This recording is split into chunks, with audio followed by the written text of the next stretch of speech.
I'll be joined by a team of experts and we'll scour the globe to find you the amazing future of breakfast, lunch and dinner. Will I get you to try a grasshopper? Delicious? This is the plant that will give you chips and ketchup in one. Truly, we live in an age of wonders. This series will change the way we think about the food we eat forever. Tomorrow's Food continues Monday at 9 on BBC One.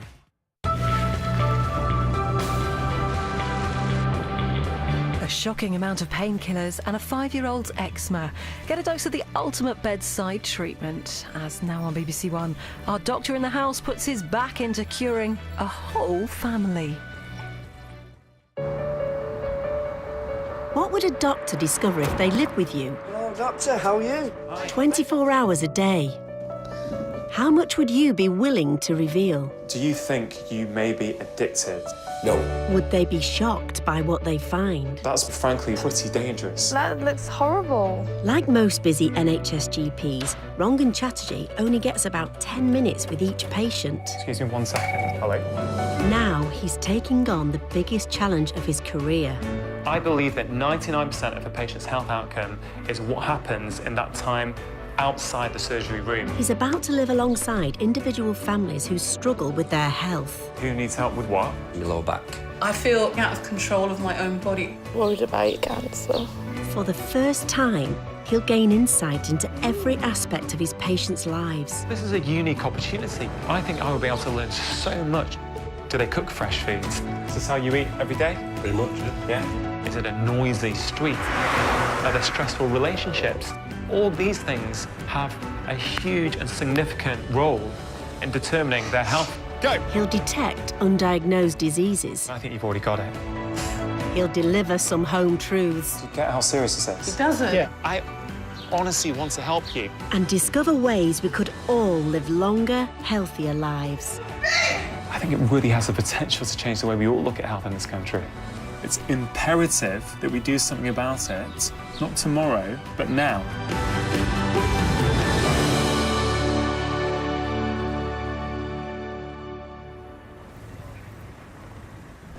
Saved again. No, it's there. I told you, that's the post. It's over there.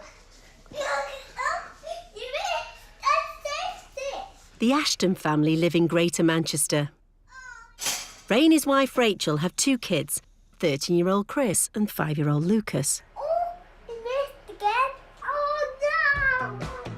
47-year-old Ray has a lot on his plate. He's an IT manager for a local NHS trust. 8. And he also owns a bodybuilding gym. Perfect, mate. Well done. What do you do? What do? I look after everybody. Rachel's very, very caring, very loving. Hold on. Put it round there. She's probably the rock of the family, if I'm being honest.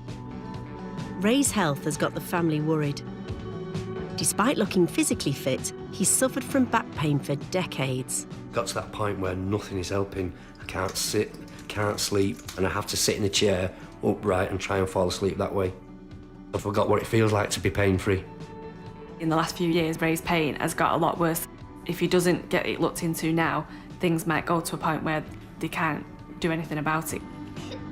I mean, I'm very, very close to my children, but I could do more things with them, and I know they'd love it.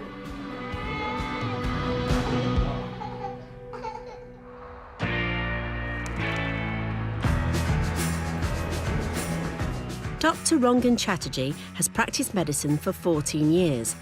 Now he's taking a break from his NHS surgery in Oldham to spend some time focusing on the Ashton family's problems.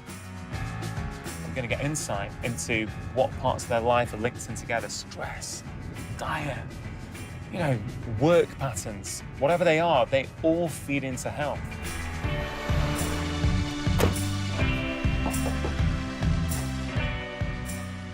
Hi. Hello, doctor. How are you? Yeah, good. How are you? Wow, aren't you told? You am have to told, duck, yeah, duck in and absolutely. come and meet the family. Yeah, fantastic. Okay. Thank you very much. Cheers. This is my youngest. This is Lucas Ashton. Hello, doctor. Can I shake your hand? Hi, Lucas. Who are these people sitting on the sofa? Miss Mum. That's your mum? The doctor will be immersing himself in the Ashton household to investigate every aspect of their lives. What I'd like to do, if possible, is just to try and get a bit of an overview in terms of who needs help with what. My biggest issue that I've had for the longest period of time is my lower back. Okay. I've had my back problems for 20 years plus. When that flares up, that is bad. It stops me from sleeping. And my neck is certainly an issue from an ache and pain sort of thing. Okay. But I think it may all originate from my shoulder because it is my shoulder that constantly throbs. So I can sometimes feel it coming right down my arms. We'll look into all that. Anything else apart from aches and pains? I've noticed that obviously as the pain's been getting worse, I've become more and more irritable. I imagine it's not just a few niggles here and there. I'm imagining you've got some serious pain issues. Ray isn't alone. Over 16 million Brits have suffered from back pain. Is there anyone else in the family who needs help with anything? Lucas has got really, really bad skin, and we've been under different consultants, different doctors, hydrocortisone cream, other lotions and potions. Lucas has eczema, a skin condition resulting in a painful, itchy rash. Oh, your arms as well.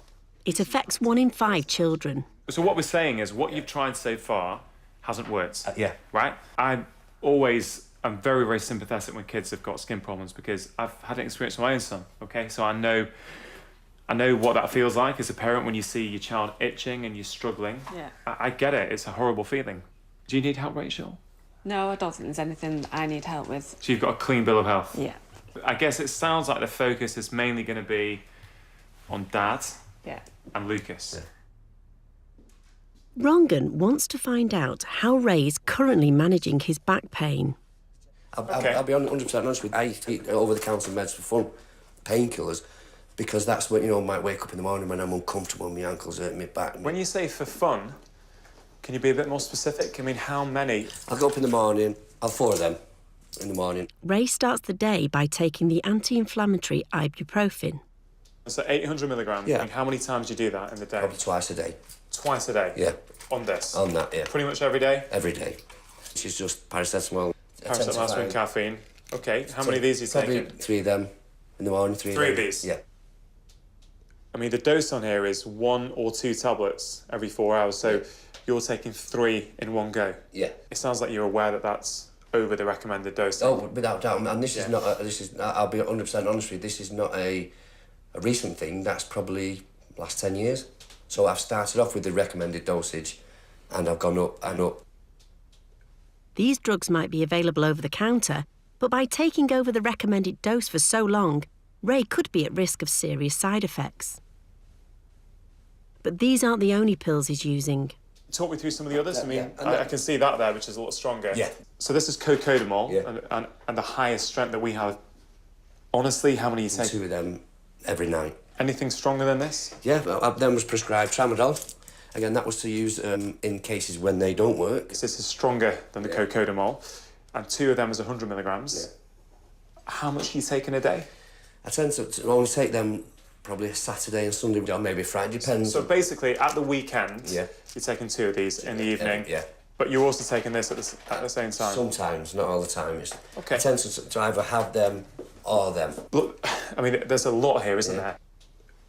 There is a bit more somewhere. I've got stronger ones, they're the 100 milligram ones. I'll be 100% honest, and this is why I'm reaching out for your help, is I've got to a stage where I'm taking that dosage that I'm telling you, and it's not really working. Tramadol and cocodamol contain chemicals that belong to a family of seriously strong painkillers known as opiates. Abusing them can have life-threatening effects on the brain. Some of these are addictive drugs, okay? And if you've been prescribed some of these since 2010, what we're looking at 5 years, do you think you may be addicted to opiates? No. Okay. You can say that, yes, I'm dependent on that. I will never believe that. Okay. And that's only because of the type of person I am. I believe I've got the power to do whatever I want. I can stop taking them tomorrow, which I've done. I've got to be upfront with you. That is a huge amount of painkiller. Where are you getting them all from? Majority are prescribed. They're on a repeat prescription, or I can get them from anywhere. From anywhere? You can get them off the internet. Right, and do you do that? I have done, yeah. I've done that in the past, yeah. I don't think we should beat around the bush. That can be pretty dangerous. That can have some serious consequences. Yeah.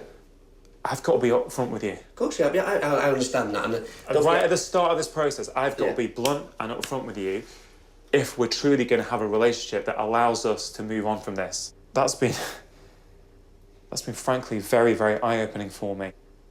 Opiates are really strong painkillers that actually belong to the same family as heroin and morphine. Now, yeah, they can be very effective at managing pain, but the problem is they're highly addictive. Not only that, but he's buying these things online. The problem is when you buy drugs online, you don't know what's in them. Even if it is the right drug, you don't know if it's past its sell-by date or not. The only safe way to take prescription opiate painkillers is to get them prescribed and managed by your doctor. Almost 2 million people in Britain have misused prescription painkillers in the last year. Ray's long-term pain is an issue the whole family have to cope with. Reading between the lines, it must be affecting him hugely. He is in pain, but he's not like rolling around in pain all the time. It's just, I think he's just used to it. Is that hard for you to cope with? He has got a temper, because I suppose because he's tired all the time because he doesn't sleep because of the pain. It's not necessarily at me, it's more at a situation. Yeah. It's not really aimed at me. No. And so I don't know. I mean, sometimes I worry about him at work. I think he's going to come home one day from work and maybe he's sort of going to punch somebody Right. in a meeting and things like that because he wouldn't. Does he get angry? Just because he gets so worked up when he's trying to get a point across and people aren't listening to. And I just think a lot of that is just down to his stress levels and things like that.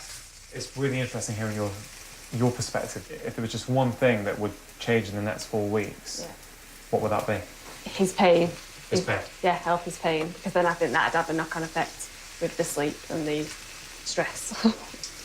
I'm inclined to agree. If his pain went down, it'd be interesting to see what else gets better as well. In spite of his debilitating pain, Ray works out every day. When did you get into bodybuilding? Actually, got into bodybuilding about early 20s. Early 21, 20s? 20. When you started going to the gym? When I started going then properly. Yeah. I remember I was 10 stone 2, but then also the combination of, I knew I had a bit of an issue with my back. I kind of thought if it, training, because I could get a bit of advice from them, because they'd been to the training and said, what you might do is start building your core up and you'll probably find it'll help your back out. So I thought, well, okay, I'll give it a go. I've not had that much experience with bodybuilders. He's very, very big. I'm not sure whether there is maybe some steroid use going on. Now, I want to find out, is his relationship with his gym healthy or has it gone too far? Is it actually quite unhealthy now? Make yourself at home. Oh, perfect, thank you. Fantastic. I'm feeling pretty drained, actually. I think there's a lot to sort out here. I think these issues are quite complex. I think some of these issues have been going on for years and years. And actually now, I'm slightly worried how much of this I can unravel. Rongan wants to observe every aspect of Ray's life, so he's staying the night to be with him for his usual 5:30 a.m. start.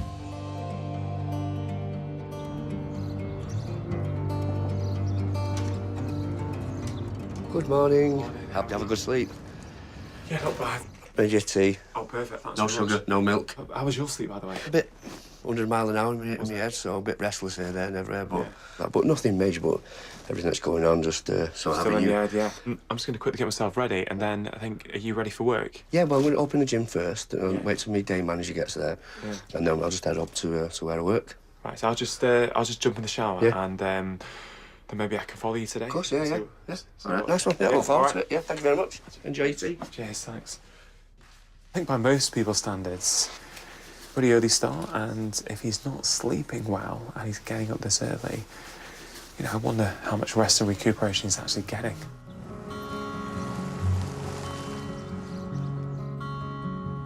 The first stop in Ray's busy day is his gym.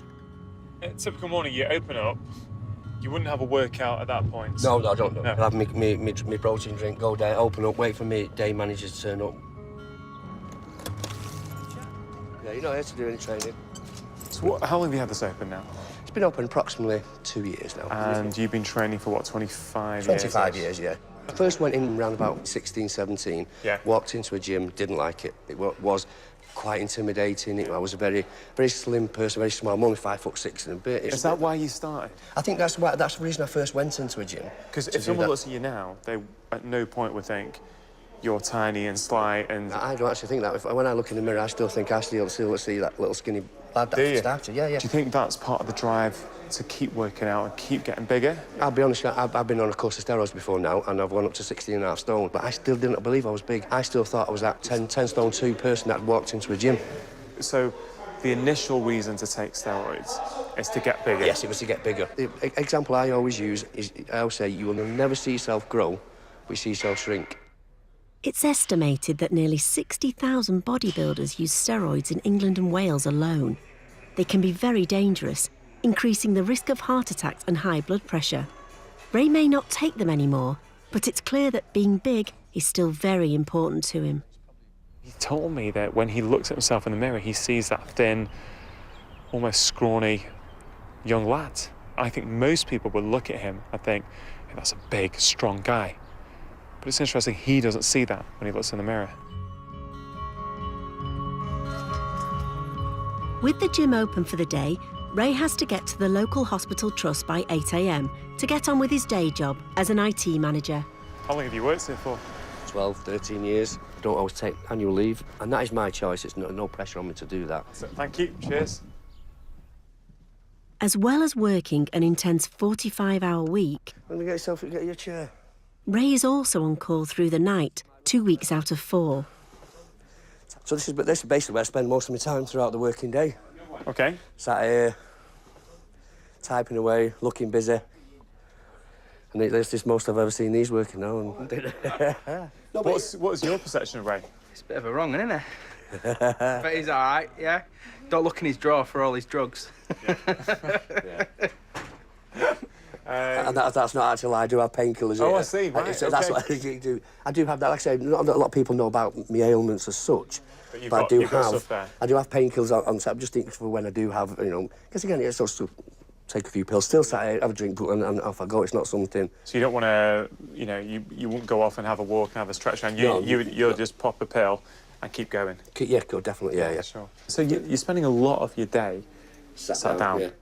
Like over a third of men in the UK, Ray is inactive at work and regularly sits at his desk for several hours at a time. So standing for even 4 or 5 minutes, the pain comes on. Straight away, yeah. Sitting relieves the pain. It kind of relieves, yeah, definitely. But then when you get up from sitting, yeah, you can feel really, really stiff. yeah, definitely, yeah. OK, so there's clearly something not quite right there. He has a full life, there's lots of things going on, he cares about other people, his job, he doesn't take his annual leave. I noticed a passing comment on, don't look in his drug drawer, and as Ray pointed out, he does actually have a drawer of pills where if he's having any pain, he'll take a painkiller. He doesn't want to bother anyone, he wants to just crack on and get the job done. In view of what I've been finding out over the last day or so,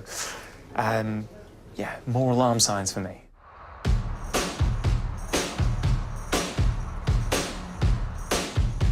At 5 p.m, Ray's still on the go and back down the gym for his daily workout. So I think once I get through the door, it's that escapism. It's that forgetting everything that's gone out through the day. So I use it as Ray time to get away from everything.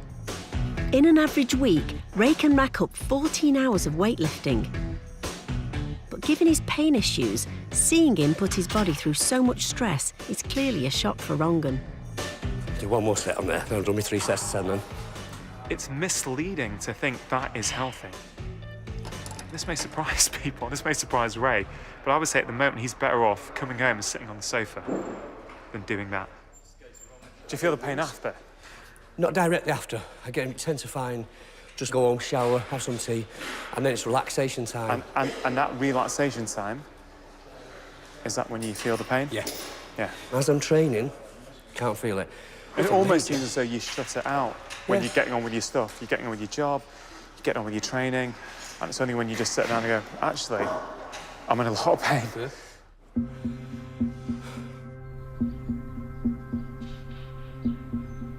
Ray's lifestyle could be contributing to his pain, driving his dependence on painkillers. But before he addresses this, Rongan would like to run some medical tests to check for any underlying problems. Actually, shall I get the red one? They don't have I'm not expecting to spill it, but OK. A blood test will measure a number of things, from the condition of his muscles to his cholesterol levels.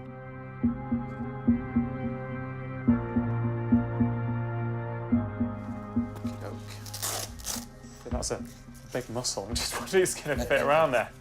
High blood pressure is a major cause of heart disease and strokes and can be brought on by a number of factors, including physical and psychological stress. A smidgen high, actually. Normal blood pressure, I really want to see about 120 over 80.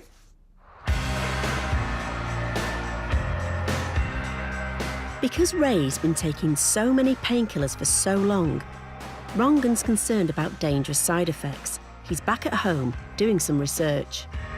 My long-term goal has to be to get Ray off these opiates, but to do so, I really need him pain-free.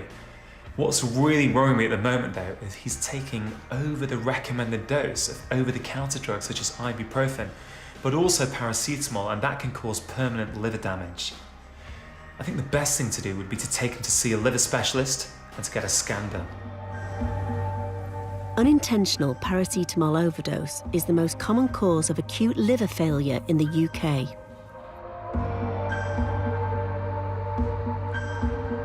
Thank you. Is the liver's the one thing that possibly could be a problem. I'm a bit unsure, it may find something. And if I'm being honest, this is the biggest fear. Ray Ashton? Yeah. Come on in. Hello. Ray is having an ultrasound. This will reveal any damage caused by his overuse of painkillers. At the moment, I'm looking at your liver. The body is dependent on the liver to manage chemicals circulating in the blood. Taking too much paracetamol can damage the cells in the liver, leading to failure. And breathe away. Okay, and come and lie flat. And we're done. Yeah. The scan is complete. Consultant hepatologist Dr. Michael Hennigan has Ray's results. Hello, Dr. Hennigan. Hi, nice to meet you. Michael Hennigan. Dr. Chatterjee, this is Ray. Ray, good to meet you. Pleased to meet you. Thank you very much. Nice to see you today. No, it's nice to see you, hopefully. I have to say that your story frightens me in many respects because I've rarely met someone who actually has as much paracetamol and as much ibuprofen on a sustained basis. And it seems like you have gotten into a habitual pattern or a habit of taking these drugs. And although paracetamol in itself isn't necessarily addictive, obviously you feel better when you take it. You've had an ultrasound earlier in the day and your liver is actually in remarkably good condition at this point. And I would reiterate that it is at this point. If this continues at its current level, it's really just a matter of time before things take on a life of their own. Okay. Yeah. Well, thank you so much. Really appreciate your time. Thank you. Thank you very much. Thank you. Thank you. How's that? Shock, when you anyway, it's quite blunt, but... Does it worry you? Without a doubt, I think Hugh was the one that worried me first. The other day when in the kitchen, seeing a GP look at me and go, your head was nearly in your hands. It was like, oh my God. So that shocked me, to be honest. And that was exactly the same thing. He was shocked as well. Yeah. I mean, it was, it was almost like, wow. Already I feel now I could go home now and not touch painkiller again in my life. I'm that's how I feel. Delighted to hear that, and let's see if I can help you do that. Yeah, definitely. I think that doctor was very, very clear. This is serious. If he continues to do what he's doing now, he'll be back in there within a couple of years. What I find difficult at the moment with Ray is that I'm bonding really well with him. And by doing that, actually, my authority as a doctor, it's still there, but I feel it's lessened in some way, that I can't really deliver him the same information as I would if I was back in the surgery. And so actually hearing that news from a different doctor, who he does have no bond with at all, I think that will have tremendous value for him. It seems that Ray is starting to get the message about the dangers of painkiller abuse. Rongan is back at home, and he's switching his attention to Ray's 5-year-old son, Lucas, who suffers from eczema. I've got a son who I managed to get eczema-free by looking at environmental factors, gut bacteria, and the quality of his diet. I really hope that kind of approach is actually going to get Lucas's skin much better, but I need to investigate a little bit further.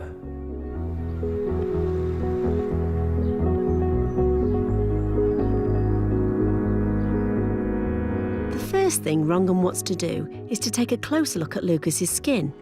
You see where you've got itchy skin? Yeah. It's like a big magnifying glass here. So if I put it on, we can see a picture of your skin. Right, that's the light on. Is it funny? Yeah. It's not meant to tickle. Did it tickle you? Yeah. Do you know what doctors call it? No. We call it something called eczema. Yeah. Called it some eczema. Eczema. Do you want to say what eczema is? Yeah. Eczema is a skin condition that causes your skin to be dry, itchy and red. That's your skin, isn't it? Yeah. So, I don't know if you can see how dry the edges are of that spot. Obviously, when you can see in detail, it looks quite raw there, doesn't it? Yeah. The reason your mum tells you not to itch it, you see that top barrier of skin, the top comes off and it gets all red and itchy, doesn't it? Yeah. It affects 1 in 5 kids. Yeah. And 1 in 12 adults. We're seeing it a lot these days. We don't know the exact cause of it. We know it's a mixture of genetics, but also your environment can be different in each person. Yeah. Can I have a look at the creams that he uses and Yeah. the emollients that he uses for his eczema? Rachel relies on a variety of creams to relieve Lucas's symptoms. This includes a prescribed moisturiser kept in his bedroom. His other one is in the fridge because he told us to keep it in the fridge. Okay, any other emollient that he uses? No, that's it. Just That's this the only one, yeah. This is the cream you use every day? Yeah. All over the body? Just on his patches, I use it, to be honest, on his back of his legs and his arms and his face. And do you find around it his useful? ears. I do think it helps, yeah. I always encourage patients to use the emollients as much as possible, Yeah. even when it's gone. Yeah. Because it just keeps the skin hydrated and moist Yeah. and healthy, and it just means you're less likely to get flares. Yeah, yeah. Not impossible, but Yeah. it's just less likely. Yeah. So I think it's really good. These sorts of creams treat eczema symptoms, but Rongan wants to try and tackle the underlying causes of Lucas's problems. Eczema is a very complex disease. We don't know everything about it yet. There are many different causes, and often more than one cause in the same person. There could be multiple triggers around the Ashtons' home. First up, washing detergents. I'm looking for biological versus non-biological. We know with some children and some adults even with eczema, they're better off with non-biological Yeah. powder. Have you ever heard that? It's never made any difference, so I just generally just buy whatever I buy.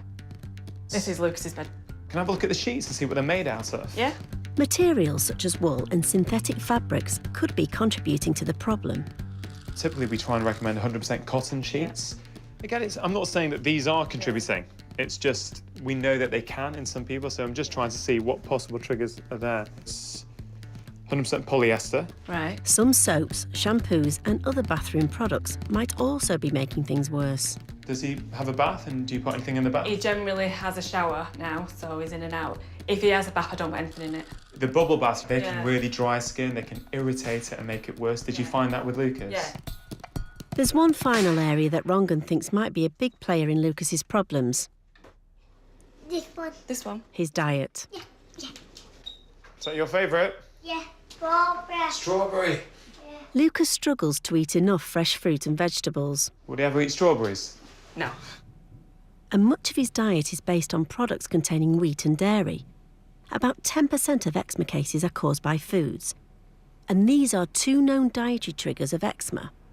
So do you prepare his packed lunch every day? Yeah, I do. He has more or less the same things every day. Like today, having a sandwich, and he'll have a pack of breadsticks, a yoghurt, and some raisins, and so that's it. That's his lunch. Is that your favourite? Yeah. Is he quite good with cereal? He'll eat his cereal any time of the day. Was it quite limited what he has then, would you Oh, say? very limited, yeah. Fruit, vegetables, anything like that? No. Not at all? Not at all, no. Not even a banana or... No. There's this big thing going off in my head saying, does he have some kind of sensitivity to wheat and dairy? And the only way we would know is by what I'd call a well-managed exclusion diet. Yeah. So for a short period of time, exclude some important foods whilst doing other things to see if there's an improvement. That would be a major thing, though, because that's like what he lives off. Look at it this way. We could either not do anything and it can keep being a daily struggle for you, or for the next few weeks whilst I'm with you, we can try some things that, yes, will be difficult, there's no question, but they may potentially lead to things getting a lot easier for you quite quickly. I don't think Lucas is going to be up for the diet changes at all because he finds it really hard to try new things and stuff. So to me, we can't really take anything away without replacing it because otherwise he won't be eating. And if he doesn't eat, then he doesn't sleep. So I just think it's going to be really hard. And I'd be it's not that I don't think it would work. I'm just thinking I think we're going to find it really hard to make the changes. I'm concerned about Lucas's diet. 90% of what Lucas eats is wheat or dairy. These are two of the commonest food triggers for eczema, and that's all he's eating. Now, I can't tell you that they are causing a problem, but what I can tell you is that it's definitely worth a short period of time where we try without, just to see what happens. I'm definitely sensing a bit of reluctance, though, from Rachel, and I think this is going to be quite hard. Having identified a few things that might be contributing to Lucas's eczema, the doctor now can focus on Ray's pain once more. In the UK, back, neck and muscle issues are so common that around 31 million days of work are lost each year as a result. Rongan is hoping that by studying the way Ray moves, he'll be able to get to the bottom of the back pain that has plagued him for 25 years. I'm a little bit nervous at the moment because Ray is a very, very complicated case. I brought him here to London to see a chap called Gary, who I met through my NHS training. Hopefully you'll be able to help. I can't help but thinking, I've seen other doctors, I've seen other specialists. They've not been able to help me. So what's this other expert got that they haven't got? Gary Ward is a musculoskeletal therapist who specialises in addressing pain by teaching people to move differently. Ray? Gary, I take it. Gary. Ah, pleased to meet you. You look like you work out a bit. I do, yeah. I've been in and out of bodybuilding type gyms for 25, 27 years, so... I brought Ray down to see you because for many years he's had quite a lot of musculoskeletal problems, pains, I think particularly shoulder and back. Yeah. To touch on how it all started, my lower back was the first thing, young age, 15, 16. You know, I used to stand up watching football matches, and I started to notice more and more, the longer I was standing up, the more aching my back was. It wasn't no sudden thing, it was just, I stood there for half an hour, I was like, ooh, my back's aching. So was there anything as a child or as a kid that may have happened to you that may have led to some back pain? Inevitably, I got, you know, fell out of trees and fell over off walls and things like, you know, you, again, pick yourself up and off you go, so... Have you had any surgeries? Ever been under the knife at all for anything? Only just, I think, again, as I was a young teenager, I got jumped by some lads and shattered my jaw and got wired up, but only that side I was wired up for 6 weeks, but that's only... That's pretty important. Oh, is it? Oh, sorry, right, all right. So, shattered jaw. It broke my jaw in both places, had to be wired up. When was this? When I was about 15, so 83. 84, one's going to think now, one would have been. Does that precede the backache even? Yeah, in terms of noticing it watching the football. OK, so, yeah, I think that's enough. So, look straight ahead for me. These are the pressure distributions. Does that mean there's nothing going through? Yeah, not nothing, 12%. The pressure scan shows that Ray isn't distributing his weight evenly. The front of his left foot is taking half the load it should be. This is affecting his centre of balance, with serious knock-on effects. He's got full-time tension in this right low back area. Well, that's it. When I'm standing all the time, that's exactly what I feel. Like you're falling backwards a little bit. Ray, you okay to take top off? The effects are most obvious in the way Ray walks. So when he's putting his left foot forward, that's because he's trying to do everything possible to keep his weight off his left foot. Push your jaw to the right. There's quite a difference in the spine there. You can see that. Just kinking to the right, so... Kinks there, right? Yeah. And then we're kinking back towards his left and then back over towards his right, and then carries on up into the head, where we can see that the head is being carried higher on this side than this side. Yeah, I saw that from the other side. I saw there's yeah, it's got the little right tilt going on. Isn't there? Is that right? The legacy of Ray's broken jaw even determines the strength in his arms. Jaw forward, breathing in. That's going to go, that one. OK, jaw left. So it's what I'm saying, when his jaw's to the left... It's weaker. He's really weak. Having identified Ray's issues, Gary can start giving Ray some techniques to overcome them. Using wedges to reposition Ray's feet, Gary teaches Ray exercises that encourage his brain to start using forgotten muscles. This should help realign his spine. We call the dark zone. So, why do you call it a dark zone? Because it's the kind of place that you didn't know that you could go, so the brain's not used to how to manage it, so it's learning, in my opinion, it's learning all So the time. he's put himself in a position that he never normally gets into. No, knee into the front. There you go. How does this feel, Ray, at the moment? At the moment, it's quite uncomfortable, to be honest. Not in a painful way, but it's just, I feel like I'm using muscles I've not used before. Mobility in your spine is key. No need to hold it in, get in. Ray will have to repeat these specially tailored exercises every day. But already, there are noticeable changes. So he's using his pelvis to get inside. That's straight now. Yeah. Stand you up tall. Just take a straight look at the spine. You can hopefully feel it as well, Ray. How do you feel at the moment? Amazing. It's just, I just feel so, I just feel different in myself. I do feel a lot lighter underfoot. It's like night and day watching you walk from before. I mean, I can't tell you exactly what's different, but it's like two different people walking. To me, it seems smoother. Exactly. Ray's pain is coming from his muscles and his skeleton and the way they interact with each other. So we need to reteach Ray's muscles and reteach his skeleton what normal is, and then hopefully that will lead to better pain management. I'm going to take this away now, and I'll be doing that every day. Thank you so much. I cannot thank you enough. That's great. To come down here and spend just a couple of hours with that man and feel how I do now, I am, for once in my life, lost for words after what's just happened in there. It's just blown me away. There's still a long way to go with Ray, because actually there are so many layers of complex issues with him that's just the start. There's a huge psychological element about multiple aspects of Ray's life which I need to delve into.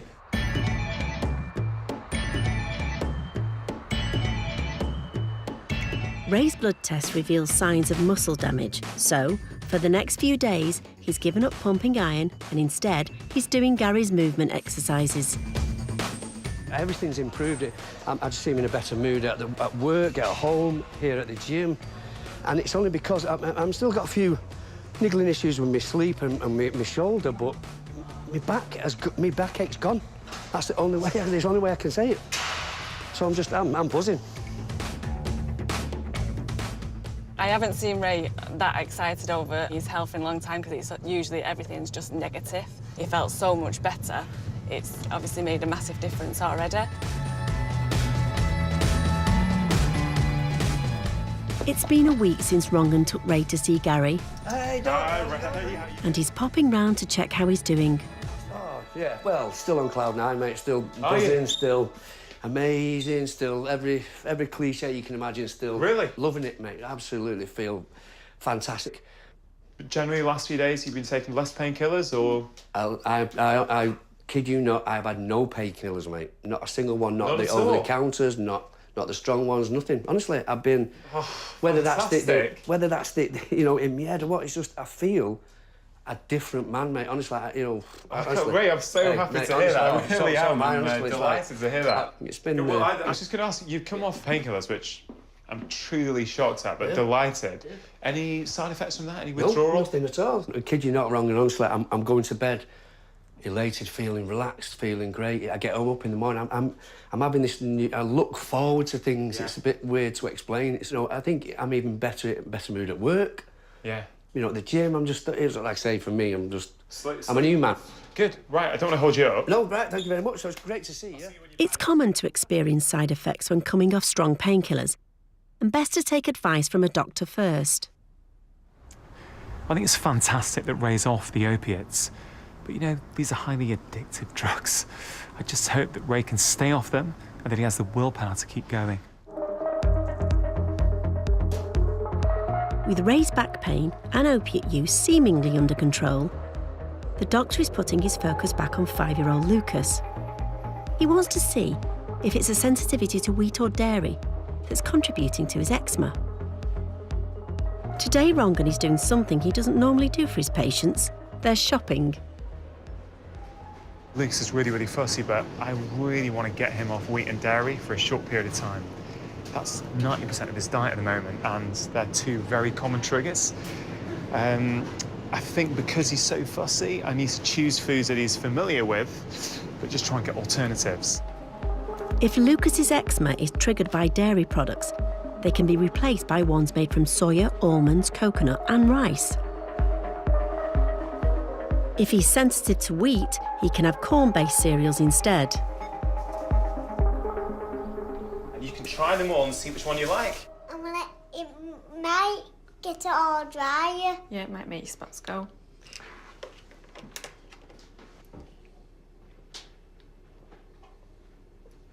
Is it nice? Yes. They won't go straight away. I liked it. You like It didn't just make it. And some more? No. No, okay. Do you know what I saw you eating this morning? Yeah. Yogurt. Whoa. Who likes yogurt? Me.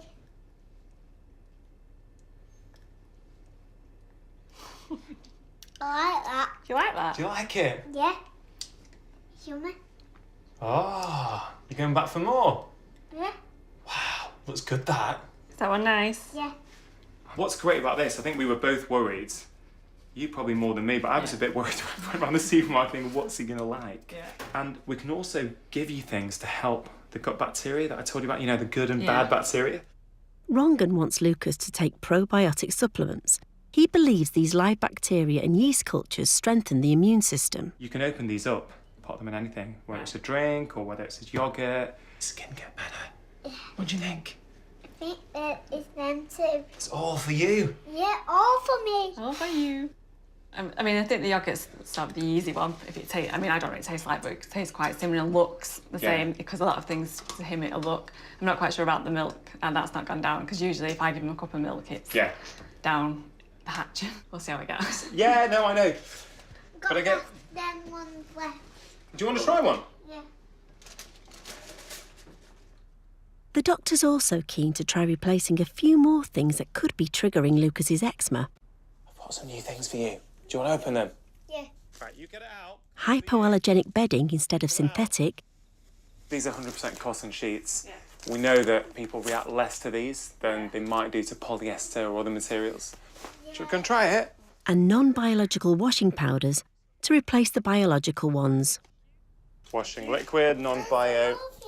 It's more things. These are for mummy, really. Yeah. Unless you do the washing. You don't help with the washing, do you? I do. Do you? Do you? Okay, we'll give it a go. Hoping all these things together, hopefully we can make a difference.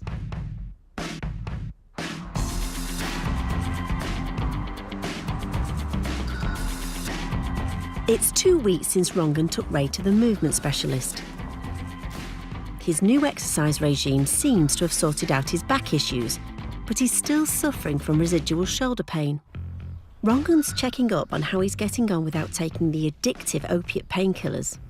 Be quite happy about most things now, about life in general. It's good. Have you felt any mood problems, anything since you've come off the opiates? No, not at all. From coming off the painkillers, I've had no adverse reaction at all. So when was the last time you took cocodamol or tramadol? I've not took tramadol. You know, it's all I've took is the cocodamol. I've not took a single tramadol at all. But you have had to take something again? Only recently, just for my shoulder. The shoulder's been bad for over a week. When did you take the cocodamol? On the weekend, last weekend, on the Saturday and the Sunday. So about 4 days ago, 4 or 5 days ago, you took some... That's just for my shoulder, yeah, just 2 cocodamol. Ray, I'm getting a little confused because I thought that since we'd seen Gary, you were saying that you've not taken any opiates at all. And I think you told me, like, you know, I can come off that, I can go and throw them away now. I think if you remember... But we didn't go and throw them away, and I wish I kind of had done that now. Well, I think we've got to get something right here, and we've mentioned it a couple of times. Sorry if I'm coming across irate, but I don't mean to be. What we actually said we was going to do is get to the root cause. If we haven't got to the root cause, the pain's still going to be there. I have 2 options then, Rongan. I suffer with the pain, or I take painkillers. What would you recommend? I'd prefer you to have called me and say, look, I'm in a lot of pain, what should I do now? Because I would have said to you, don't take cocodamol. People who use opiate drugs tend to go back to them after about 2 weeks. Yeah. You have done that. What I would have probably said is, let's try a non-addictive painkiller, something like ibuprofen. Been there, mate. I know you have. The reason I think you've got a dependency problem, okay, is because when you need something, you go straight back to that.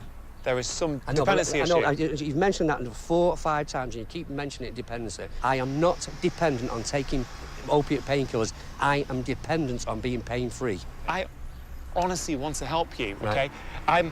I don't want to agitate you. I know for a fact, which I've proved, I can give up whenever. Now, yes... You haven't proved it, Ray. Why have I not proved it? Because you're back on them. Because that's what gets rid of my pain. Fine, but to say you proved to me you can go without them, I would disagree with that statement. Right, well, we'll agree to disagree then. Let's fair enough.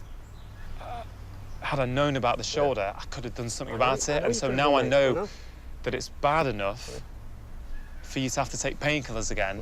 I'm on it, okay? Yeah. Yeah? Great, yeah. I appreciate that. Come on, let's get out of here.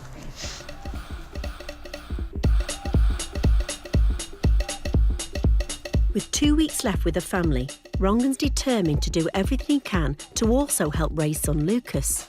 Can you have the new one? You want the new milk, yeah? Yeah. Right, get you down. To tackle one possible cause of his eczema, There. he's been trying out soya milk and yogurts in place of dairy. Little sips. Little sips. Hi, yeah, good. You too. Rongan wants to encourage Lucas to be even more adventurous with his diet. Got lots of nice different colours here. I thought you might like colours. You can try them if you want. Let's try something. Yeah, I'll try the oranges. Go on then. Around a third of very young children in the UK are fussy eaters. Is it nice? Yeah. At the moment, Lucas eats almost no fruit and veg. Mmm. Yummy. These contain vitamins and minerals You see better in the dark. essential for a child's development. Oh! An egg. Is it like an egg? Mmm. Yummy. What's he? All credit to the guy. He's trying them all. Really impressed. He's trying them. Is it nice? Yeah. Do you know what it is? That's a cherry. Is it nice? Yeah. But I think for the time being, that's probably enough to try. Yeah. Sounds like from what you're saying, that's quite a lot of us Well, try that in was, one go yeah, anyway. that was a big achievement for Lucas, yeah. Yeah, To even entertain it. Finally, there could be a hidden eczema trigger in Lucas's toys. You know your bear? Yeah. You like bear, don't you? Yeah. Sometimes, like, bear might have some dust in him, and that Yeah. dust might be making your skin worse. Son, I don't like that. Yeah. No, but what we do, if we put bear in the freezer for a little while, Yeah. it gets rid of all that dust. Yeah, and get all that rid of this. Well, we'll get rid of the dust, and that might, hopefully, within a few days, start to help you with your skin. Yeah. Right, you do it. Put them in nicely. Yeah. Do you want to say night-night? Night. Have you said night-night, son? Yeah. I'm really. See you later. See you later. Bye. Bye. We'll come and check on him later, all right? Yeah. Bye. He's gonna get all that stuff off him. Gonna get all that dust off him, isn't it? To sort Ray's shoulder out, Rongan's arranged for him to see a local injury specialist. Now, you're a really, really big guy there, and that muscle isn't doing its job. Think of it almost as if the tendon is out of its socket. Just do a nice little gentle technique here. That's where I could feel it, and I can't feel that at the moment. That's the main problem. Yeah. Rongan's also helping Ray stick to the movement exercises he was given to sort out his back pain. Brilliant. Just focus on that. Just get that locked in. Yeah. That's it. You got you. Well done, Lucas. Are you happy with your daddy? Yeah. One more? Yeah, good. Up to this point, Rongan's focus has been on physical therapy with Ray. But he's concerned that the desire to work out so much might actually be a symptom of something else. There's actually one more thing I really need to talk to him about. It's going to be difficult, it's very, very personal, but ultimately I think this is at the heart of all of Ray's problems. I really hope he doesn't take this the wrong way. One thing I've noticed is, when I was in the gym with you, you said to me, it may surprise you, I'm body shy. I don't think there's no specific reason why I'm body shy. It's just I've always been too thin to take my top off. I think people looking at you would think, how can he see a skinny guy? It appears to me that you have a slight distorted self-image of yourself. And I think it would almost be remiss of me not to bring this up as a doctor noticing this. I think it needs to be addressed. Would you be potentially interested in talking to someone about this? In respect of what? There's a great specialist in Manchester, okay, who specialises in body dysmorphia, okay? And I wonder whether you'd be open to having a conversation with him. Wrong, and after the help you've given me, I'm open to anything that you suggest, I'll be honest with you. Rongan thinks Ray might have body dysmorphia, when a person has a distorted view of how they look. In the UK, 1 in 10 men who go to the gym suffer from a specific form of the condition, known as muscle dysmorphia. Like Ray, they see themselves as smaller than they are, pushing themselves to work out more, getting bigger and bigger. Hi there. Nice to meet you, Dr. Shepard. Yeah, hello. This is Ray. Hi there, Ray. Hi, David. Pleased to meet you. All right, come on in.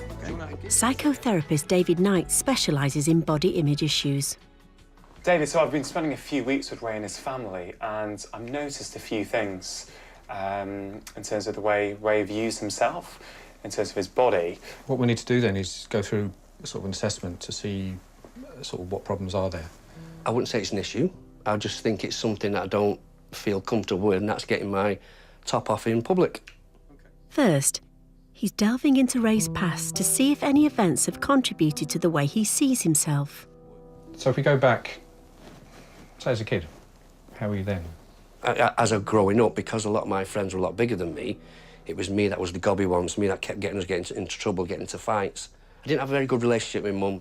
In what way? Just wasn't that closeness, I think. Whether, for whatever the reason is, never met my dad, never, no information about my real dad, so to speak. Do you have any memories of that? No. And I think, well, he's never come and tried to find me, so sod him. Are there any other sort of incidents that may have had influence that you can think of?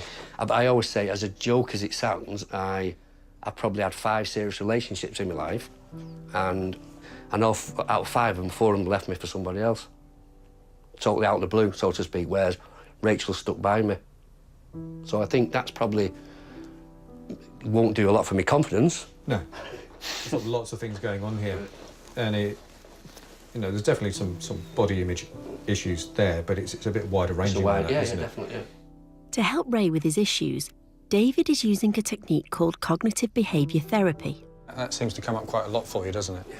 That sort of self-criticism. By talking Ray through his thought patterns, he's helping him identify why he behaves the way he does. Because that generates anxiety.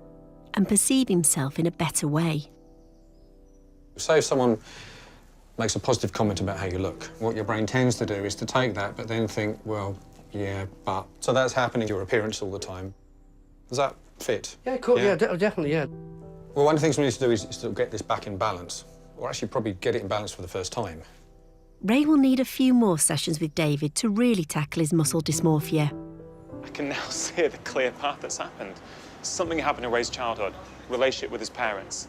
That has led to him building up protective mechanisms. He doesn't like the way he views himself. But then you have bodybuilding. Take steroids to get bigger, but whilst you're doing that, you give yourself pain. How do you cope with that? You take more painkillers. You get the problems associated with painkillers. Looks like it's maybe the root cause of a few issues, so I need to address that to allow me to move forward. Although it was quite deep, I'm actually feeling quite excited at the moment that we may have got to the root of all these problems.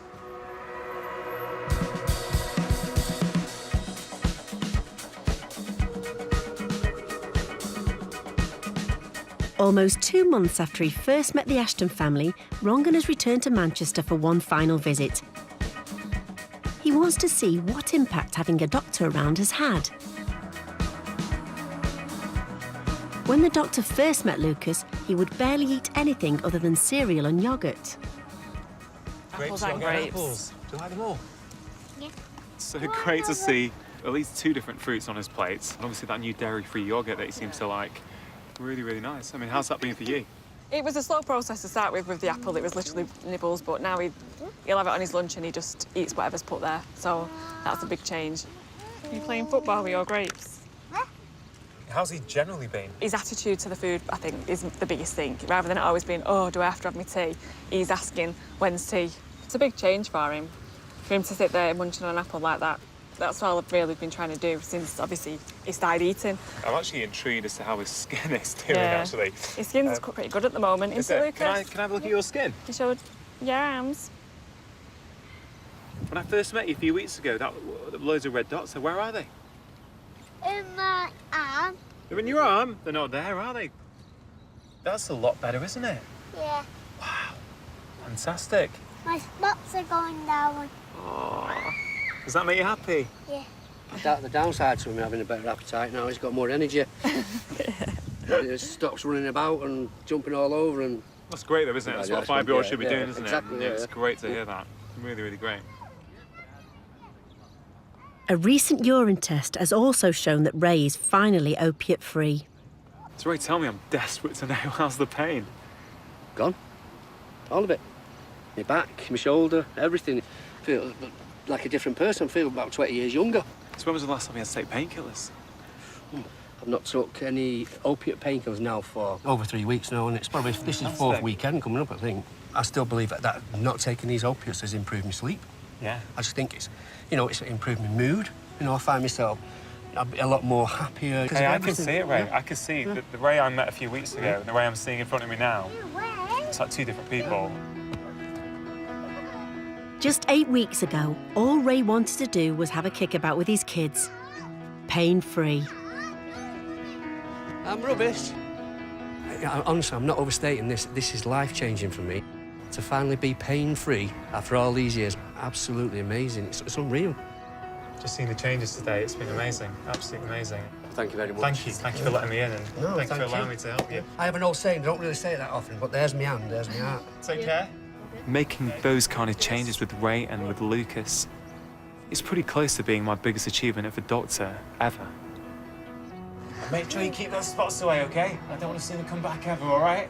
It's probably saved me marriage in a way, because that's where I was going. I was getting addicted to these painkillers. I was being more and more moody. And so not only am I pain-free, not only is Lucas now been a normal 5-year-old little boy, but me and Rachel are talking more. Me and Rachel are closer together, and that's all because of Dr. Rongan. Thank you very much. You know, I owe you everything. Love you to bits, mate. Thank you very much. My pleasure. Take care, all right? Yeah, take care and take it easy. Bye. See you later. See you guys. See you. Bye.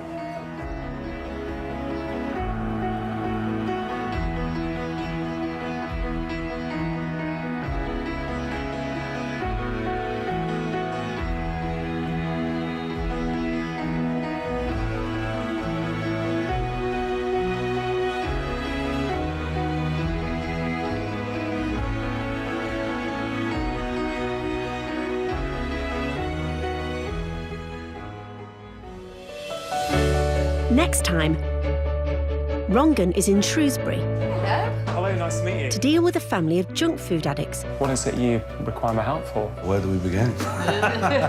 Wait. But with all 4 family members in trouble, has he bitten off more than he can chew? I'm a little bit nervous, actually, about bringing this up. You're coming out the friendship zone, son. And after diagnosing a hidden killer, he's faced with delivering some difficult news. I think you've already got it.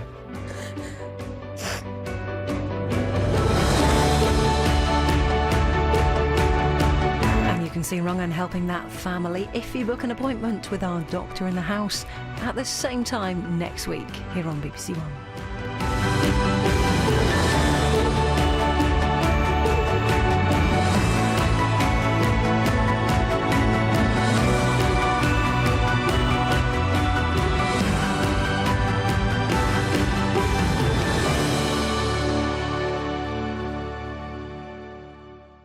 Yeah, I've got to go and do the Strictly. Do the Strictly. It's sweeping the nation. The dance that any self-respecting Strictly fan is learning.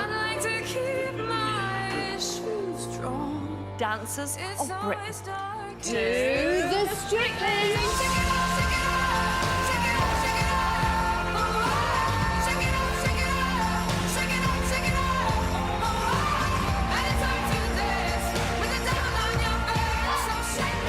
For the shaker, for the shimmier, for the dancer in all of us.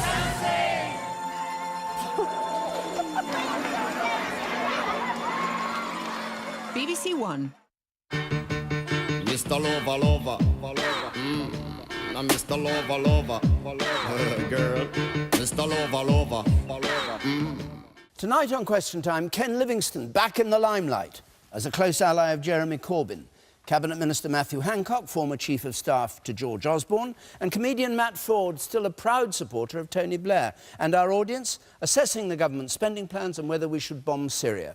Join us tonight at 10:40 here on BBC One.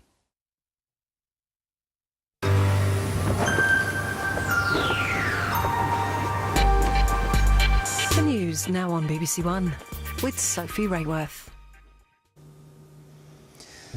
The Prime Minister urges MPs to back British airstrikes on Islamic State extremists in Syria. As France and Russia agree to coordinate their strikes against IS, David Cameron says Britain can't afford to stand aside. We have to hit these terrorists in their heartlands right now. And we must not shirk our responsibility for security or hand it to others. But tonight, the Labour leader, Jeremy Corbyn, has told his MPs he can't support military action. Does the Prime Minister accept that UK bombing of Syria could risk more of what President Obama called unintended consequences? We'll be looking at the case for and against British airstrikes in Syria, also on the programme. The head of World Athletics, Lord Coe, quits his paid role as an ambassador for Nike following allegations of a conflict of interest. After the Chancellor's spending review, independent analysts warn of significant government spending cuts still to come. Millions of tonnes of food thrown into landfills in Britain. New research on the greenhouse gases such waste produces. I need my husband. Can't get him. And the Oscar-winning actor Eddie Redmayne on his latest film about a transgender pioneer. Tonight on BBC London. A warning that terrorists could be trying to get guns into the capital. And the arson attack on a care home, a disabled woman is left in a critical condition.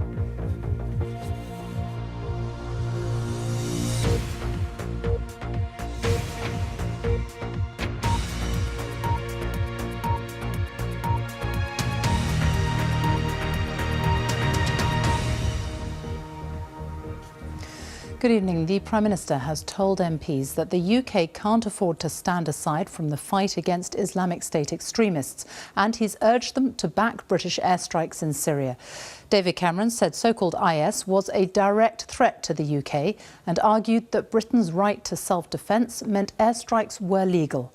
But this evening, the Labour leader Jeremy Corbyn wrote to his MPs saying he could not support military action, arguing that David Cameron had no coherent strategy to defeat IS. Here's our political editor, Laura Kunsberg.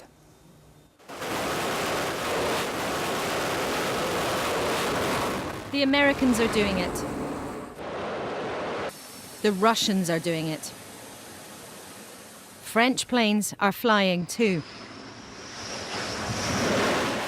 And the Prime Minister believes it's now our turn, dropping bombs not just over Iraq, but on so-called Islamic State in Syria. Statement, the Prime Minister. Thank you. Thank you, Mr. Speaker. We can't wait for a political transition. We have to hit these terrorists in their heartlands right now. And we must not shirk our responsibility for security or hand it to others. Mr. Speaker, throughout our history, the United Kingdom has stood up to defend our values and our way of life. We can and we must do so again. The shock of Paris has changed the terms of the debate. 130 people died less than 300 miles from the UK capital. David Cameron believes airstrikes thousands of miles away could stop attacks here. That bomb in Paris, that could have been London. If they had their way, it would be London. I can't stand here and say we're safe from all these threats. We're not. I can't stand here either and say that we will remove the threat through the action that we take. But do I stand here with advice behind me that taking action will degrade and reduce that threat over time? Absolutely. And I've examined my conscience, and that's what it's telling me. But memories of military intervention, what went wrong in Iraq, hang heavy here. In the light of the record of Western military intervention in recent years, including Iraq, Afghanistan and Libya, does the Prime Minister accept that UK bombing of Syria could risk more of what President Obama called unintended consequences, and that a lasting defeat of ISIL can only be secured by Syrians and their forces within the region? There are very real concerns. Airstrikes alone won't destroy IS. British boots won't be on the ground. So who are the reliable 70,000